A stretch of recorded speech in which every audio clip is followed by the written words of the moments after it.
We're here with a very fired up Eddie Hearn. Eddie, it's your favorite. I'm blessed. Highly favoured. Shoes Dior, suits tailored. Jeez. How are you doing, mate? Doing great. Matt Tucker for Fight Hub TV, joined with the powerful Eddie Hearn. Eddie, it's your favorite day of the week, Thursday. How fucking sick are you of Oscar De La Hoya? I like the clapback. I've got to be honest with you.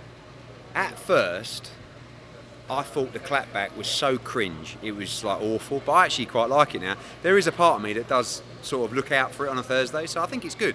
The factual bit, like there's so many actual factual inaccuracies, but it is what it is. It's Oscar, isn't it? And today we got some great content on the clapback because he called on a 5v5, which is what I've been begging for, and I love the lineup.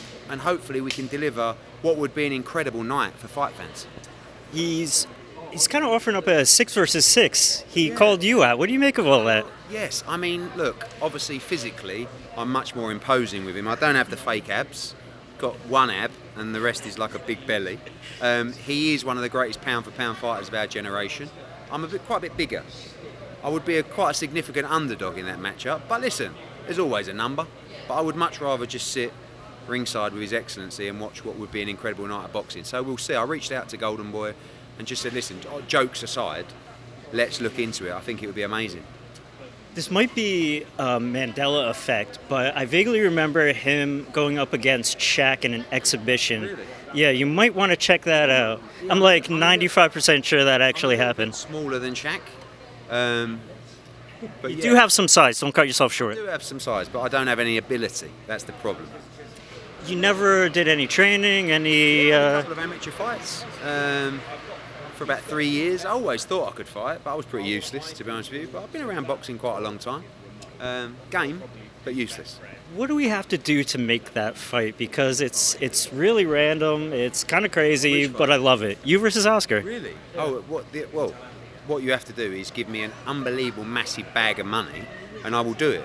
Because I'm going to get a pasting, so you can't expect me just to get a pasting. I'll get really badly embarrassed in that fight. But you should know me well enough that for the right amount of money, I don't have a problem being embarrassed. With all due respect, what if you punch him in those abs and one of them pops? Yes. Is that technically a TKO? That's actually a good tactic. If it ever comes around, I'll remember that. So we're here for Boots versus Chukhadzhian. Talk to us about that fight. It's a good fight. Went the distance last time. Talk to us about that fight. I mean, it wasn't the fight that we anticipated or called for, but it was the mandatory challenger. And what we decided to do was build a card that was quite sensational. And I think we've done it. I mean, Bam is in a brilliant fight against Guerva. I actually think the Chukhadzhian fight will be a much better fight this time around. You've got Ray Ford in a great fight. You've got Tito Mercado in a great fight. You've got Khalil Coe in a big step up. You've got Amo Williams. You've got Zaquin Moses. Like, this is a top night of boxing. And, for Boots, it's about looking really good. I rate this guy as one of the top pound-for-pound fighters in the world, and he's got to prove it in front of a big crowd at the Wells Fargo on Saturday. Oscar proposed him versus Virgil Ortiz. Yes. What do you think of that fight? Love it. I mean, look, our priority, if you like, is to win the belts at 147. If that fight comes up, we'll jump all over it. I've already agreed that fight with him. No problem in taking that fight. I think Boots beats Virgil Ortiz comfortably, but he's a good fighter, and I think it's a great matchup. Is there any pressure to move him up to 154 because of... From a physical perspective, no. And that's what I asked him, when the Chukhadzhian fight got ordered. I said, do you need to move to 154? He said, not really.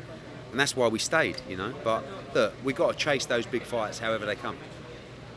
I don't know if you know the history of this venue, but it's super famous for boxing, very famous for 1990s pro wrestling. Yeah.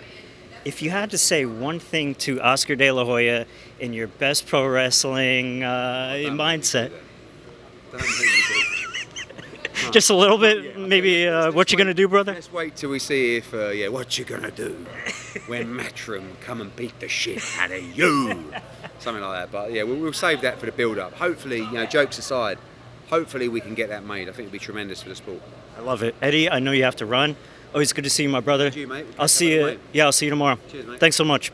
Thank you so much for watching this video, and make sure to subscribe for more videos of your favorite fighters over here on Fight Hub TV, and give us a follow online as well at Fight Up TV on Twitter and on Instagram.